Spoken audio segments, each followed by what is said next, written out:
Energo Project Intel has recently completed one of the riskiest OHL project in Oman, which was highly challenging for our team from execution point of view. Let me explain our experience on the 400 kV OHL between Izki and Misfa, for which I was the project manager. Hello and welcome to this video. My name is Manoj Nair and I am working with EPE Oman since 2014.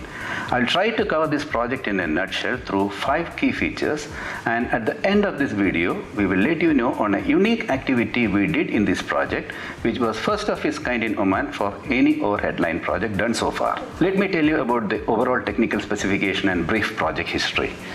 This double circuit OHL, 120 kilometers long, has been designed for bulk power evacuation from the newly built Sur power plant to further north through this Izki Misfa OHL connectivity.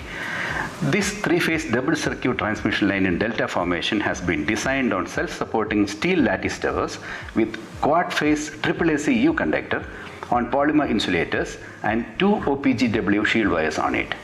Interestingly, 3 contractors were involved in the construction of this project.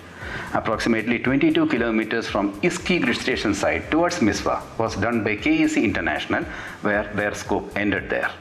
Construction of the remaining 98 kilometers has been entrusted with the consortium of Gulf Jyoti International and Jyoti Structures Limited, but the company was hit with severe financial crisis.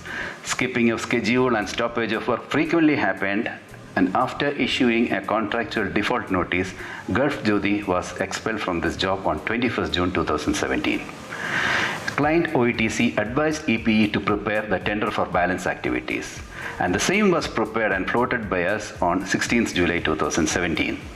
The balance activities of this line was awarded to National Contracting Company, NCC, and the project recommenced on 13th December 2017. Some of the safety issues we faced in this project. The major portion of this line route, say 50 to 60%, maneuvers through tough mountainous terrain, of which certain stretches are extremely hard in terms of accessibility. Few locations were spot at a high altitude, say about 2,600 feet above sea level. The transmission line is traversing along steep faces of hill with wadi and road crossings at enormous height. Adverse natural factors such as steep mountain, vertical cliff, loose stratum, hard rock, and remoteness of the location has been creating threat to the smooth construction of this project. And to ensure safety, the project execution has to take into account of geography, geology, climate, and the weather conditions throughout the construction period. How we manage the challenges? We have to acknowledge the fact that we are working in a risky project, and that was the first step we did. An effective team building has been done. Advanced training such as on-site defensive driving training in hilly terrain were offered to the team members. Our vehicles were equipped with rollover bar protection system, that is to ensure the safety of site crew during their mobility from point to point. We introduced walkie-talkie and satellite phones, which were provided to handle the remoteness of certain locations. EPE introduced a new specification for access road in this project, which OETC accepted and decided to implement in all future OHL projects.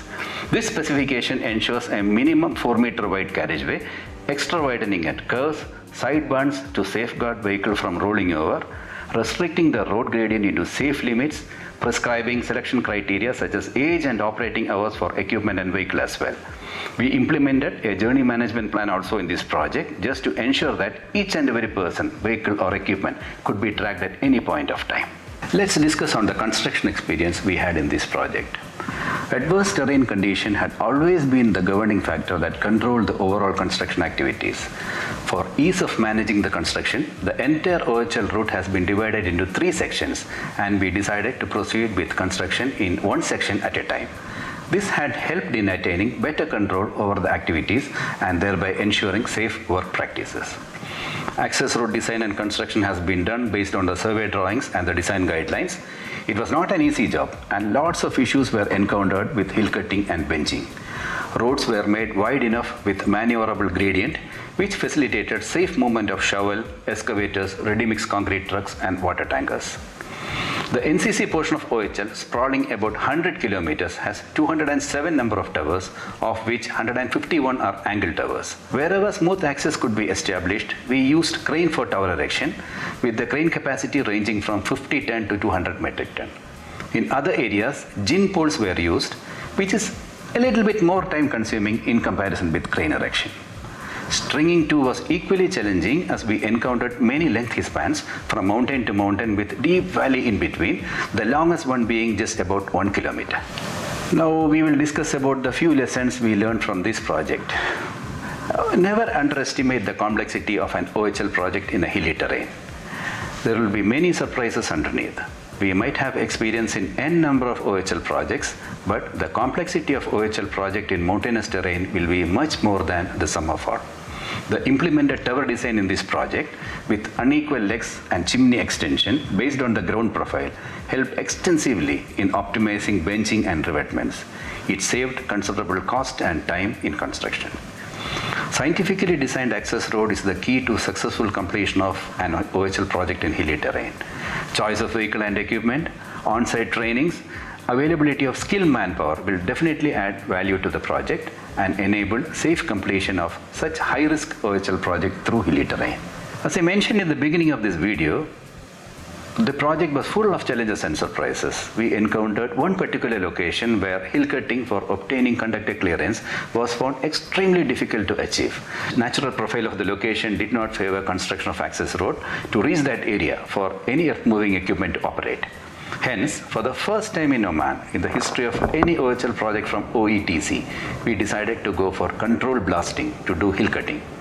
In coordination with the expert professionals for this job, we plan to carry out 4 blasts by drilling total 80 holes filled with ammonium nitrate fuel oil as explosive. A massive quantity of 5,000 meter cube of hill has been cut down very safely without any adverse impact to the environment and with zero damage to local public. Wasn't that perfect? Thanks for watching.